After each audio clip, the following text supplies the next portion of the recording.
Hello and welcome back to RC Model Reviews, part 2 of the review of the SkyZone video glasses, video goggles. Now, as I alluded to in my weekly news, I like these, but there's a couple of gotchas, a couple of things I think not quite so good. And I'm going to go through and explain what those are to you. I've also got some ideas for some improvements on these things with a few little tweaks. These could be a lot better than they are. Now, I've used them, probably got about an hour's flying time up on these, and bright sunlight in the evening twilight, and I'm warming to them, but as I say, let's go over to the whiteboard and have a look at the pros and cons and the could-bes for the SkyZone video goggles. Okay, let's look at those pros and cons. Now, first of all, look at the bad side first so we can leave you with a good impression. First thing I noticed, there's a shimmer in the video. And what do I mean by a shimmer? Well, imagine that here's the video and there's a vertical line, and you'd expect the vertical line to be like that. Well, it's not. It's kind of like this.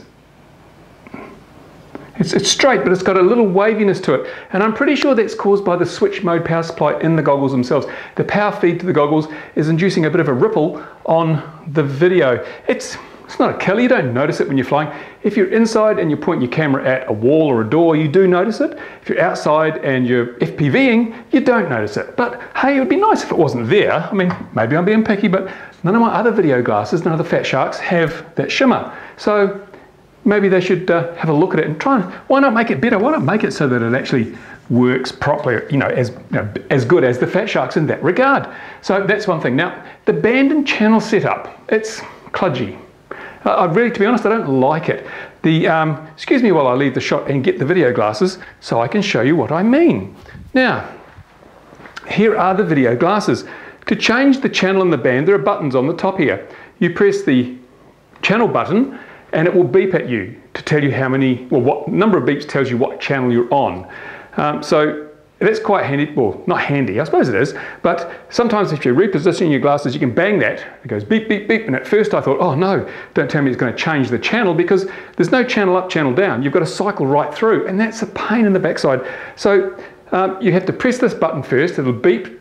So on channel 3, it'll beep 3 times, and then the next time you press it, as long as it's within 3 seconds, it'll go to the next channel, and then you can keep pressing to step through the channels. A little bit kludgy. And then the band is the same, but you've got to hold the band down for quite some time before it actually beeps. So to go to a particular band in a particular channel, it can be a lot of work. Honestly, it can be a lot of work to do it. And, I'm thinking, that's a point down. I mean, okay, the other video glasses don't have band change, but they have an up-down channel. It's so much easier, because if you do accidentally change channels, on this one, you've got to cycle right through the whole 8 channels or whatever. Meanwhile, your model's flying away. If you're doing proximity FPV, you could be in trouble. With the up and down, if you do actually accidentally bang the channel button, you can bang the other one, brings it straight back. But they shouldn't be so easy to press.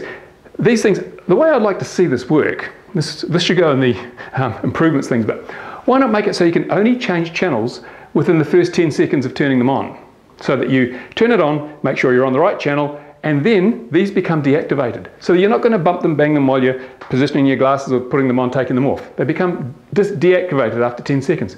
That would be a simple solution. But I've got a better solution, or another solution coming up a little later in this video. So there we go. That's one of the things I don't like, is the band channel setup. It's just too long-winded and kludgy. It shouldn't be like that. Now, the other thing I don't like too much is the camera button. It's this big button here, because I don't know how many times I've actually bumped that and switched to the internal camera. You're just trying to position the glasses, grab it here, it's a big fat button, and it's really easy to press, it's not recessed, so you bang that and suddenly, oh, no FPV, I'm looking at the ground in front of me. So you're going to bang it, and it takes a little while, it takes a few seconds to actually switch from one to the other sometimes.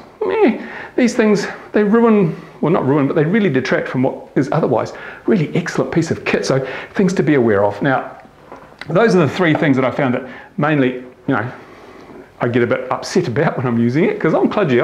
My fingers are big and fat and old, and they don't always go in the right place. So let's look at the positive things. What are the good things about these video glasses? Well, they're quite comfortable.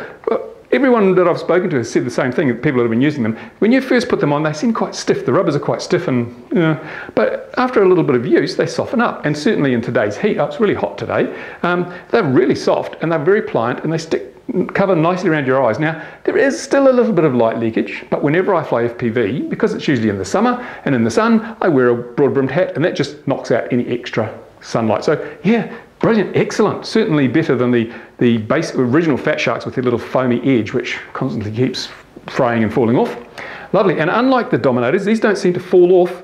I know the early Dominators, my ones, the rubber cups fall off quite often. These ones haven't fallen off yet, so that's good, I like that. Now the picture's clear. It's very, it's not, apart from that shimmering, it's quite a clear picture. Quite happy with the quality of the picture. One thing, it is 16:9. I mentioned this in my part 1. You've got, this is 16 by 9. So it's going to take your 4:3 picture, your normal sort of squarish image from your camera. It's going to stretch it out. Now, a couple of minutes you don't notice it. It's just, you forget it. And the fact you've got the extra width gives you an extra immersive effect with these glasses, so that's quite good. I haven't used it with no SD, but I don't see why. I mean, it's only going to stretch the characters a little bit. They'll still be legible, I would think. I'll try it out with no SD. If I have problems, I will let you know in a future video. So now they've got the inbuilt multi-band receiver. That's really good. I like the inbuilt receiver. I like the fact it's multi-band, so I can use it with my Boss Cam and my FatShark. Now, I know Trappy chimed in and said that these don't work with the FatShark immersion transmitters. I've tried it and they do. Now, I don't think you're going to get as much range because these don't seem to be quite as sensitive as the new wave ones from Immersion. But I was able to use the Immersion transmitter with these receivers, this thing, and it worked. It worked. I didn't fly a long way away. It was only a few hundred meters, but it worked. So they do work. Whether they're optimal, we'll look at that perhaps in another video as well. They've got diversity, of course. You can put 2 antennas on there. That's great. Wonderful. No, I didn't bother with diversity because no point in having 2 cloverleaf antennas on because they're both going to pick up basically almost the same signal. So you're not going to gain anything. You can put a gain antenna on here, a patch or a helical, but then you're going to have to keep your head pointed in the right direction. And so I think having diversity built into video glasses, the only real benefit it's got is redundancy. If one of your antennas falls off or breaks or one of the receivers packs up, then you're going to have a spare. So that's the real feature, not so much the fact you're going to get a better, more consistent signal, because it's just not going to happen that way. I don't think it's a bonus feature, but it'll be, I don't think most people are going to use that, to be totally honest. But there is one way they should be doing this, and I'll tell you in a minute, one of the recommended improvements to these things. Okay, now they've got, the carrying case is really nice. I like the carrying case. I've got the FatSharks, they have a little carrying case, but all you can fit in the FatShark carrying case are the FatSharks. You can't fit a battery in there, you can't fit leads in there, you can't really fit antennas in there, so it's a squeeze. With these, it's quite a decent sized carrying case, so I can fit in my battery, my antennas, my AV leads, and so everything in the little case, take it along. Ooh, that's really, really convenient. I like that, so a big thumbs up for the carrying case. And the inbuilt camera, of course, that's the big selling feature of these things, that inbuilt camera. Apart from the problem with the camera button that I already mentioned, the inbuilt camera is really good because when I was setting things up, I just put my glasses on, turn the camera on, set everything up, and away I go. No farting around trying to get the goggles on my head. And it wasn't until I actually had to reposition them a little bit that I pressed the button by mistake. So, but yeah, no, I like the inbuilt camera. It is definitely a thumbs up. It's not a quality camera. It's not high quality. It's probably only about a 300 kilopixel camera. It's really quite wimpy, but it's good enough for what it is. You're never going to fly your model looking through that camera because everything is so small and wide angle, but you are going to be able to prepare yourself on the ground. Those are good things. Now, how can they make these better? Because I really think they could make them from being good into being excellent. Now, so the first thing is to fix that waviness in the display. I'm going to have a look at that myself. It's probably a little bit of extra filtering in the power supply. May fix that. But since it's so farty to choose a channel and a band, why not enable people to set up, preset some channels and memorize it. So you can have a favorite channels button, and so that way if you're only ever using one channel, you can set it up on your favorite button, and then if you do accidentally bang these, you just press favorite, it goes straight back to that channel. But if you might have an Immersion RC transmitter on one band and one channel, you might have a Foxtech transmitter on another band, another channel. So if you can actually just cycle through the 2 that you use, saves all this farting around here, changing bands and channels every time you want to change. So that'd be a great improvement. Just a memorized band channel button.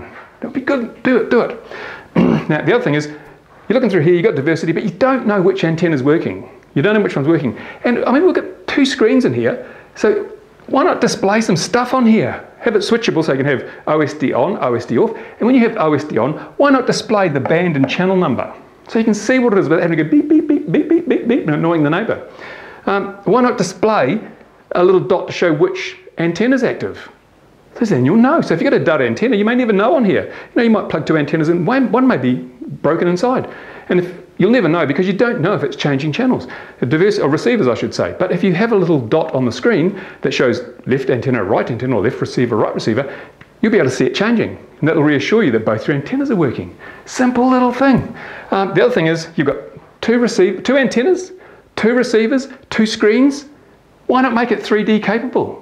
Because this one thing I've been working on is putting 2 cameras on the model, you know, at a certain spacing with a certain intersect, you know, angle them in so they point to a certain thing.